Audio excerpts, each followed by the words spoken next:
இந்த வீடியோவில் வந்து நம்ம வந்து விஜய் அண்ணா வந்து இப்போ வந்து அரசியலுக்கு வராரு. அவர் ஏன் வராரு, அவர் அறிக்கையில் வந்து என்ன சொல்லியிருக்காரு அப்படிங்கிறத இந்த வீடியோவில் பார்க்க போகிறோம். நிறைய பேருக்கு வந்து சில பேருக்கு தெரிஞ்சிருக்காது. ஏன்னா எனக்கே மத்தியானம் தான் தெரியும் இப்படி ஒரு நியூஸ் வந்து வந்திருக்கு. அதாவது அவருடைய இன்ஸ்டால அஃபிஷியல் பேஜில் வந்து அவர் வந்து ஒரு அறிக்கை ஒன்று விட்டுருக்காரு. அந்த அறிக்கையில் என்னென்ன சொல்லியிருக்காரு அப்படிங்கிறதான் இப்போ நாங்கள் போகிறோம். இதில் வந்து ரசிகர்கள், அதாவது விஜயோட ரசிகர்களுக்கு வந்து ஒரு ப்ளஸ் பாயிண்ட்டும் இருக்கு, அதே சமயத்தில் மைனஸ் பாயிண்ட் இருக்கு. அதை பற்றியும் இந்த வீடியோலாம் வந்து பார்க்க போகிறோம். ஓகே, வாங்க வீடியோக்குள்ளே போகலாம்.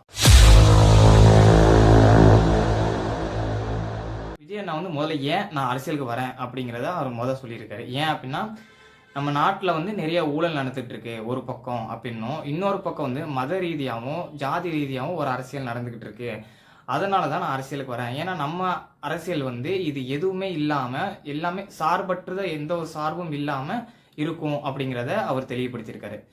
ரெண்டாவதாக அவர் சொல்ல வர விஷயம் என்னன்னா, பிறப்பிற்கும் எல்லா உயிருக்கும். அதாவது இந்த நாங்கள் பண்ணுற அரசியல் வந்து ஒரு மனிதர்களுக்கு மட்டும் இல்லாமல் எல்லா உயிர்களுக்கும் இருக்கும் அப்படிங்கிறத வந்து சொல்ல வராரோ அப்படிங்கிற மாதிரி தெரியுது. ஏன்னா நிறைய பேர் வந்து விஜய் அண்ணா அரசியலுக்கு வராரு, வந்துட்டு போறாரு, ஆனால் அவருடைய கொள்கை என்ன, அவர் கொள்கை தெரியாமல் அவரை ஆதரிக்க முடியாது அப்படின்னு நிறைய பேர் சொல்லியிருக்காங்க. இப்போ அவருடைய கொள்கை வந்து கொஞ்ச நாள் எப்படியும் வெளியே வந்துடும். இப்போ கொஞ்சம் கொஞ்சமாக என்னுடைய நிலைப்பாடு இதுதான் அப்படிங்கிறத குறிப்பிட்டிருக்காரு.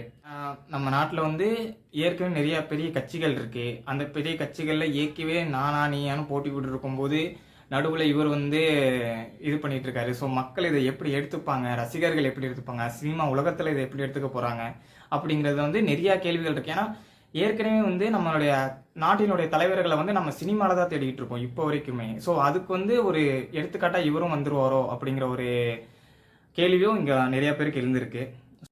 ரெண்டாவது பக்கத்தை ஃபுல்லாகவே அவர் என்ன சொல்லியிருக்காருன்னா, நான் இதுக்கு முன்னாடி எனக்கு வந்து புகழ் எல்லாமே இந்த தமிழ் மக்கள் தான் கொடுத்துருக்காங்க, அவங்களுக்கு ஏதாவது நான் பண்ணணும் அப்படிங்கிற நான் ரொம்ப நாளாக நினச்சிக்கிட்டு இருந்தேன். இப்போ தான் அதற்கான நேரம் வந்திருக்கு, காலம் வந்திருக்கு அப்படின்னு சொல்லியிருக்காரு. அதுக்கு ஒரு தீப்பொறி வேணும். ஏண்டா சம்பட்டியை புடிச்சிட்டு அங்கேயே நிக்கிற, வச்சிட்டு போ. ஆனா இப்போ காட்டு தீயே பத்திச்சு.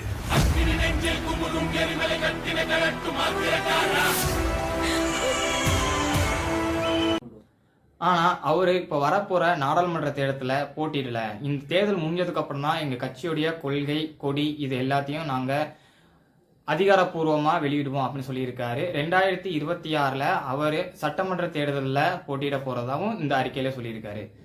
அதுக்கப்புறம் பாத்தீங்கன்னா கடைசியா வந்து அரசியலுங்கிறது ஒரு தொழில் கிடையாது, அது ஒரு சேவை மாதிரி அப்படின்னு சொல்லிட்டு நான் வந்து மக்களுக்கு சேவை பண்ண விரும்புறேன் அப்படின்ட்டு சொல்லியிருக்காரு.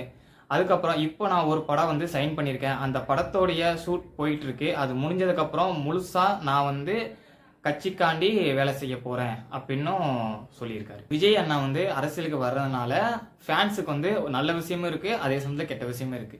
ஏன்னா விஜய் அரசியலுக்கு வந்தா அவங்க ஃபேன்ஸுக்கும் ஒரு நிலைப்பாடு கிடைக்கும், அதற்கான ஒரு தேவை. ஏன்னா ஃபேன்ஸும் விரும்புறதும் அதுதான். ஆனா விஜய் வந்து அரசியலுக்கு இருந்தா அவரால் படம் நடிக்க முடியாது. ஸோ அதனால ரசிகர்கள் இனிமேல் அவரை திரையில பார்க்க முடியாதுங்கிறது ஒரு வருத்தத்தை தெரிவிக்குது. ஃபைனலா விஜய் அண்ணா அரசியலுக்கு வர்றது ஓகே, ஆனா நம்ம தமிழ்நாடு இன்னும் நம்ம நாட்டின் தலைவர்களை வந்து சினிமா துறையிலிருந்து தான் தேர்ந்தெடுத்துட்டு இருக்காங்க. அது ஏற்புக்கூடியதான பார்த்தா கொஞ்சம் கேள்விக்குறியாதான் இருக்கு. அதே சமயத்துல ஒருத்தர் சினிமாவில் இருக்கிறதுனாலயே அவரை அரசியலுக்கு வரக்கூடாது அப்படின்னு சொல்றதும் தப்பு தான். இப்ப என்னதான் முடிவா சொல்ல வர அப்படின்னா தெரியலையே, சேர்த்து விட்டானுங்க சேன்ட்டேன். என்ன மாற்றத்தை பண்ண போறாங்கிறது பொறுத்துதான் இருக்கு நிறைய பேருடைய நிலைப்பாடு. அதே மாதிரிதான் நம்ம நிலைப்பாடு அப்படிதான் இருக்கு. Okay, thank you. இந்த வீடியோ பிடிச்சிருந்தா ஷேர் பண்ணுங்க, லைக் பண்ணுங்க. விஜய் ஃபேனா இருந்தா சப்ஸ்கிரைப். அஜித் ஃபேனா இருந்தா சப்ஸ்கிரைப் பண்ணுங்கடா. அது